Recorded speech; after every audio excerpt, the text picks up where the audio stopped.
Hello everyone, in this tutorial I'll show you how to change font in Windows 11.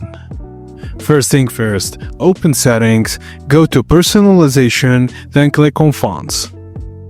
Scroll to the available fonts, then click a font you like. Under the Metadata section, find and note the full name.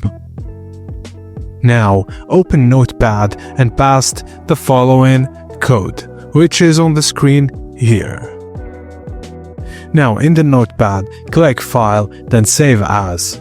Under the Save As type, click All Files, then name the file something like customfont.reg. Now save it to your desktop or another easy-to-find location.